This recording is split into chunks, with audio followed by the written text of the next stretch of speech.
Et ça se passe ici, dans Ici 1920, en Pays de la Loire. La meilleure pizza du monde, entendez bien, est-elle du vignoble nantais ? Eh bien, pour le savoir, il faudra encore attendre quelques jours. La décision ne tombera que le 16 avril. Le concours aura lieu en Italie et un homme du vignoble, donc, y participe. Cet homme, c'est vous. Bonsoir, Cédric Texier. Bonsoir, Emmanuel. Vous êtes salarié d'une banque et, à côté de ça, pizzaiolo. Et vous venez d'un joli coin, donc du vignoble nantais, forcément la commune du Loroux-Bottrau, au sud-est de Nantes. Ce concours mondial qui va regrouper combien de participants ? Environ 700. 700 participants, 700 pizzaiolo comme vous. Des professionnels ou pas ? Que des professionnels. Que des professionnels, dont vous êtes. Dont vous je avez suis. une activité, on va en parler à côté. Aussi. Pourquoi vous participez à ce concours ? Déjà pour une fierté personnelle, pour un aboutissement d'un parcours aussi. Le fait de commencer amateur et puis de finir en haut de la marche, au haut du podium, ça reste comme une sacrée fierté pour moi et pour ma famille. Ça fait combien de temps que vous faites des pizzas ? Ça fait à peu près 10 ans que j'en fais. Voilà. Alors d'abord en amateur, D'abord en amateur. et puis ensuite vous avez monté quoi ? Une petite structure, une petite école ? Une petite micro-entreprise où je fais des pizzas. Je donne aussi des cours de pizza napolitaine à domicile. Donc je me déplace carrément chez les gens pour leur apprendre à faire la pizza avec leur four ménager à eux. Et ensuite, éventuellement, si on a besoin de vous pour une fête, de famille, entre collègues, entre amis, on vous appelle et vous venez faire des pizzas à domicile ? Ouais, là par contre du coup je viens avec mes fours napolitains, carrément, je fais au bout de la table et je fais les pizzas devant les gens. Alors, napolitain, four napolitain, pizza napolitaine. La vraie pizza, celle du concours qui aura lieu à Parme, Ouais, le 15 avril, résultat le 16, C'est ce ça. sera une napolitaine. ouais, tout à fait. Une napolitaine qu'on appelle une margarita, c'est ça ? Alors là c'est la margherita, oui, la napolitaine margherita. C'est celle qu'on voit là, C'est celle qu'on voit ici en miniature. c'est celle de droite. Celle Ouais. de gauche, c'est un aménagement personnel. C'est la même, sauf que dessus j'ai mis un petit peu de fantaisie au niveau de la décoration. Bon.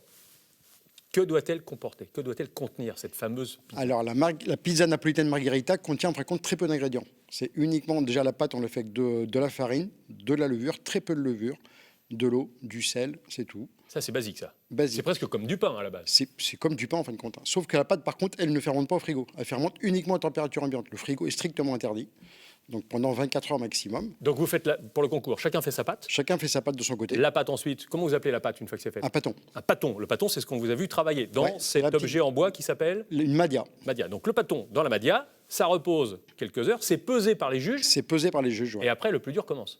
Le plus dur commence. C'est-à-dire, Après, vous avez un il faut temps faire, limité. On a 10 minutes top chrono. Une fois qu'on a posé le pâton sur le plan de travail, entre le pesage du pâton et puis la cuisson, on a 10 minutes top chrono. Bon, et on met quoi dedans ? Alors, on met uniquement de la sauce tomate Sarmanzano, donc c'est vraiment typiquement italien, de la mozzarella, du bufala ou la fior del latte, et c'est tout. Il y a un peu de verdure quand même dessus. Il y a un petit peu de verdure, alors du coup, on met aussi du basilic, qu'on met avant ou après cuisson, après, c'est un choix personnel. Voilà, ça c'est tout. Et ça, c'est le secret de la pizza réussie. C'est le secret de la pizza reçue. et C'est la plus celui qui est- simple qui soit, visiblement. Ouais, mais c'est celle qui est déposée à l'UNESCO. Donc la vraie Ça veut dire pizza que c'est napolitaine. réglementé.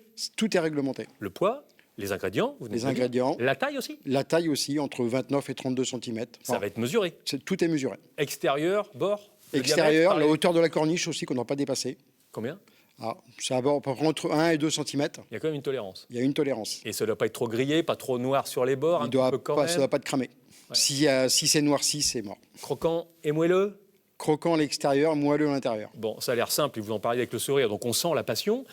Combien de fois vous vous entraînez chaque semaine ? Généralement tous les 2 jours. Tous les 2 jours, vous faites des À l'heure pizzas. actuelle, tous les 2 jours. La famille en a pas un petit peu marre de manger la pizza ? Un peu beaucoup, ouais. Mais de temps en temps, j'en fais des pâtes du coup pour changer. Bon, ça vous vient d'où cet amour de la pizza ? Est-ce qu'il y avait la famille d'Italie, des choses comme ça, Alors, des cousins du qui... tout. Pas du tout de famille italienne. Personne dans le métier. Moi, je voulais déjà boulanger petit.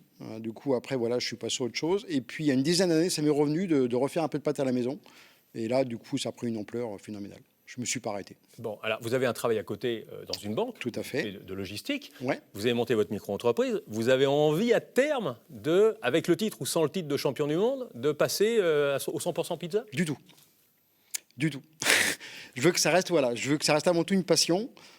Du coup, en vivre aussi un petit peu à côté. Mais je veux pas le fait que si ça vient vraiment un métier pur, je verrai pas aussi bien. Pourquoi ? Parce que du coup, il y aura beaucoup de contraintes que je n'ai pas à l'heure actuelle. Et je pense que le mot passion va partir au fur et à mesure. Mais après, Pour vous le mot business. pouvez vous entourer aussi. Ouais, mais ce n'est pas du tout le but recherché. Bon. Vous avez l'impression, quoi, en dehors de nourrir votre passion, justement, de nourrir les gens, d'apporter du bonheur ? Clairement, c'est ça. quand je pars une fois que j'ai fait un cours d'initiation, que je pars de chez les gens ont le sourire, mais c'est impressionnant. Et ils sont super contents. Qu'est-ce qui explique ça? Le fait je sais pas, d'apprendre à faire une vraie pizza, c'est pas très compliqué. Enfin, il suffit qu'on ait les bonnes bases simplement. Et quand je vois les gens faire une bonne pizza, ils auront un sourire quand ils la voient gonfler dans leur four ménager, mais c'est excellent. Ils ont l'impression d'avoir inventé quelque chose. Ouais, c'est ça, clairement. Bon. Le prix d'une pizza chez Cédric Texier, Ça varie entre 11 et 17 euros. et ça les vaut vraiment? Ah oui. Alors moi, je mets que des produits italiens déjà dessus. Ça veut dire que ce n'est pas du local, ça ne vient pas du vignoble nantais. Non, malheureusement, non. Donc vous importez tout ça. Donc ouais. elle n'est pas très carbone, votre calzone. Il n'y a votre qu'une pizza. seule pizza, la pizza nantaise, où tous les produits viennent du vignoble Il y a une nantais. pizza nantaise. Ouais, j'ai une pizza nantaise qui m'a fait gagner le titre de champion de France en 2024. Elle est au muscadet, avec modération. Saucisse bien au évidemment. muscadet, curé nantais et confit d'oignon. Et ça marche. Ça cartonne. Bon. Si vous êtes champion du monde, qu'est-ce que ça va changer? Ça va changer mon regard des gens envers les gens. C'est-à-dire Forcément, le fait qu'on a un titre, on est vu différemment quand même, par mes collègues aussi qui ont des pizzerias que je connais aussi, forcément. Et puis, ça va amener aussi une notoriété. Et puis, forcément, un développement au niveau des demandes, des prestations, automatiquement. Ouais, vous attendez une explosion des demandes. Oui. Ça veut dire que la pizza à 11 euros, elle va passer à 13 ou 15 euros. Peut-être. Certainement. Bon. Vous concourez pour ce titre? Vous y croyez vraiment? Ouais, j'y crois. Par contre, ouais, j'espère au moins, je vise, on va dire le top 50, ce serait bien. Après, si je fais mieux, tant mieux.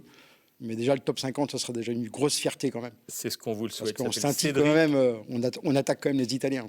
C'est les champions. Il s'appelle Cédric Texier, salarié dans une banque d'un côté, pizzaiolo de l'autre, et peut-être le meilleur pizzaiolo du monde. On saura ça mi-avril. Merci beaucoup. De rien. On se poursuit.